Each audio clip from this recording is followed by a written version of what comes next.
Mário Luiz Sarrubo, que é Procurador-Geral de Justiça aqui de São Paulo. Doutor Sarrubo, prazer tê-lo aqui conosco. Muito obrigado por atender o nosso convite, doutor Sarrubo. Muito boa tarde, Agostinho, boa tarde, Sônia, boa Boa tarde aos tarde, doutor ouvintes Sarrubo. da Rádio Bandeirantes. O senhor dançou essa música agora aí que eu sei. Eu não ia falar nada, mas essa música é do meu tempo, viu? É, Mas né? tudo bem. Não, essa música é Tava atemporal. muito boa a música. Essa música é atemporal, não tem essa de tempo, não. Coisa boa não tem, não fica velha. Doutor Sarrubo, Os ouvintes estão aqui repercutindo se o doutor Sarrubo já dançou bastante essa música nos bailinhos aqui, ó. Quem nunca, Sérgio Roberto né? está perguntando também se eu... Várias vezes. O senhor é bom dançarino, doutor Sarrubo? Não sou muito bom, viu? Minha mulher dança melhor e me carrega melhor. Assim que é bom. Tá bom, então tá certo. Cintura dura. Tá certo. Não pode ser bom em tudo também, né? Imagina, não pode né? ser bom em tudo. Bom, doutor Sarrubo, essa saída temporária, né? Aconteceu hoje a saída de 33.563 presos aqui no estado de São Paulo. As pessoas não entendem, e é compreensível. E aí tem alguns símbolos, viu, Sônia, que chamam muita atenção, né? A gente também, de alguma maneira, a imprensa também acaba estimulando um pouco isso, porque vamos mostrar que a Suzane von Richthofen saiu, que a Ana Carolina Jatobá saiu, que a Elisa Matsunaga também saiu. Doutor Sarrubo, como é que a gente explica? Primeiro, qual é o objetivo? Por que se criou a figura da saída temporária? Bom, na verdade, em primeiro lugar, está da lei, né? Está na lei de execuções penais, está previsto, o instituto está previsto na legislação, e a verdade é uma só. Todo aquele que é condenado pela prática de um crime, de uma infração penal, essa pena é imposta com duas finalidades. A primeira delas é a retribuição ao mal praticado, né, como uma espécie de retribuição ao mal que o indivíduo praticou para com a sociedade, mas a segunda é a ideia de prevenir, é a prevenção de novos delitos. E para prevenir novos delitos, nada melhor do que ressocializar, nada melhor do que resgatar o indivíduo para o meio social, fazendo com que ele cumpra a sua pena e passe a entender que se ele se comportar bem, ele vai ter benefícios e assim nós vamos resgatando o indivíduo para o meio social. Esse é o objetivo. Essas saídas, na verdade, elas obedecem a alguns requisitos prévios de bom comportamento, carcerário e tudo mais, e tem exatamente esse objetivo, de dar para o indivíduo aquele gostinho de que, olha, a vida em liberdade, vale a pena cumprir as regras e etc e tal, está faltando pouco para você e assim por diante. Então esse é o objetivo, ressocializar, trazer o indivíduo de volta para a sociedade e resgatá-lo como um bem, como um membro da sociedade. Esse é o objetivo principal. Doutor, esse objetivo é absolutamente nobre, né? Está previsto em lei, porém, na prática, não é o que acontece. E aí a minha pergunta para o senhor já sabia que viria essa pergunta, é como funciona essa triagem, esses bastidores que a gente não entende direito. Como é que a gente faz essa triagem? Como é que se faz isso para saber separar aquele que vai ressocializar daquele que vai fugir ou aprontar de novo?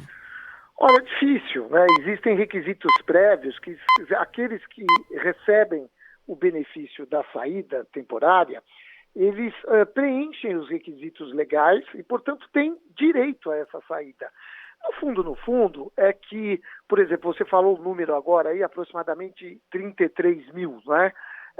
Desses 33 mil, há um percentual que já se sabe, não voltará, né, ou voltará preso por outro delito e assim por diante.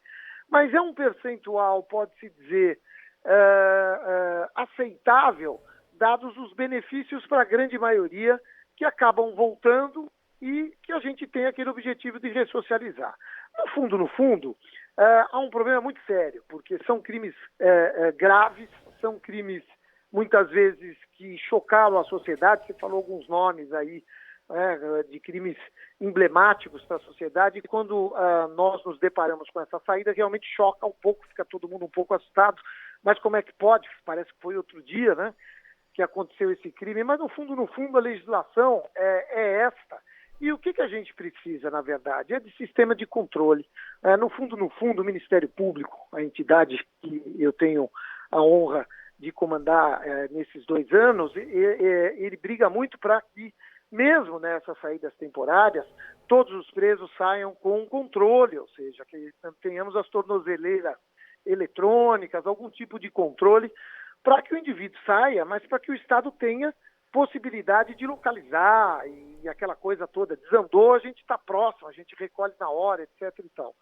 Falta, na verdade, um aprimoramento desse tipo de trabalho, desse tipo de saída. Falta tornozeleira eletrônica para que a gente possa, na verdade, ter um controle maior e para que o número de presos que fogem, que escapam à ação da justiça nesse movimento, seja cada vez menor. Desses 33 mil, doutor Sarrubo, quantos tem tornozeleira? Olha, eu não saberia dizer esse número. Evidentemente, o Estado de São Paulo tem procurado comprar tornozeleiras cada vez mais. Esse é um investimento que a Secretaria de Administração Penitenciária, a Secretaria de Segurança Pública tem feito. Mas o número é muito grande. Aqui em São Paulo tudo é muito superlativo. Mas eu chutaria o quê? 50%? Qual a ordem de grandeza? Não, eu acho que um número muito menor. Eu acho que no fundo aqui, eu não tenho esse número nas mãos, mas eu posso dizer a você que é muito provável que nenhum desses presos tenha tornozeleira eletrônica, na medida em que as tornozeleiras estão sendo utilizadas, as que nós temos, estão sendo utilizadas para outros benefícios, como liberdade provisória, e outras situações, regime aberto e assim por diante. Não é? Então, quer dizer, aí é contar com a sorte mesmo, hein, doutor Sarrubo? É contar com a sorte, mas eu insisto, eu acho que o percentual não é tão alto. No fundo, o número assusta porque em São Paulo é tudo muito superlativo, é tudo muito grande. Não é? Mas o percentual, ele é sempre na casa aí de 10, 15, 20%, dependendo do ano, não é? De todos aqueles que saem. Não é? Então é um benefício controvertido, a sociedade, de fato, muitos não concordam, mas está na lei. Ou nós mudamos a lei, ou não se pode criticar o sistema de justiça ou mesmo as autoridades penitenciárias.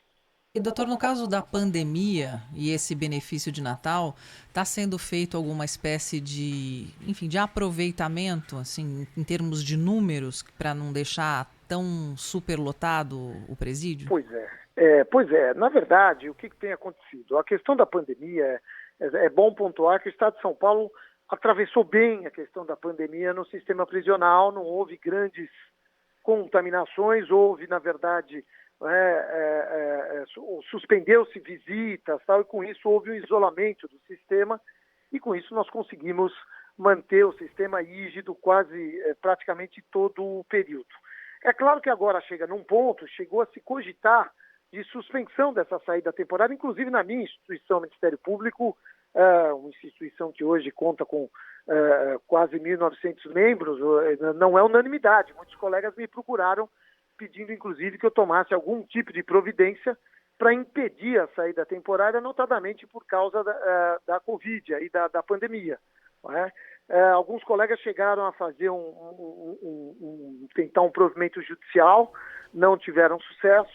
A questão, de fato, é um tanto quanto controvertida, na medida em que há a pandemia e há o risco, de fato, dos presos saírem, voltarem para o sistema levando vírus. Né? Então isso pode nos trazer sérios problemas no futuro. Mas foi uma opção, na medida em que há que se considerar que o sistema está também, como toda a sociedade, vivendo um momento de anormalidade, ou seja, não houve saídas durante o ano, as visitas foram muito restringidas por conta da pandemia. Então, há também a questão de se manter a estabilidade do sistema com essas saídas temporárias. Essa foi a opção da Secretaria de Administração Penitenciária, do sistema de justiça como um todo, né? E nos resta esperar que tudo dê certo e que não aconteça nada de mais grave. Doutor Sarrubo, o senhor tem razão quando o senhor diz que a lei tá posta, tá aí, tem que ser cumprida, e aí se quiserem mudar a lei, que mudem a lei. Agora, não deixa de ser irônico que o cidadão de bem, digamos assim, para usar um jargão, ele tem a sua restrição na saída. Nós estamos agora com Fase vermelha a pra definição da fase vermelha, quer dizer, eu não vou poder fazer o que eu quero, né, mas por uma causa maior, né? Eu compreendo isso. E aí o preso, né, que tá apartado da sociedade porque cometeu um crime que determinou essa pena para ele tem a liberdade dele garantida. É duro, doutor Sarrubo, para colocar na minha pequena cabeça.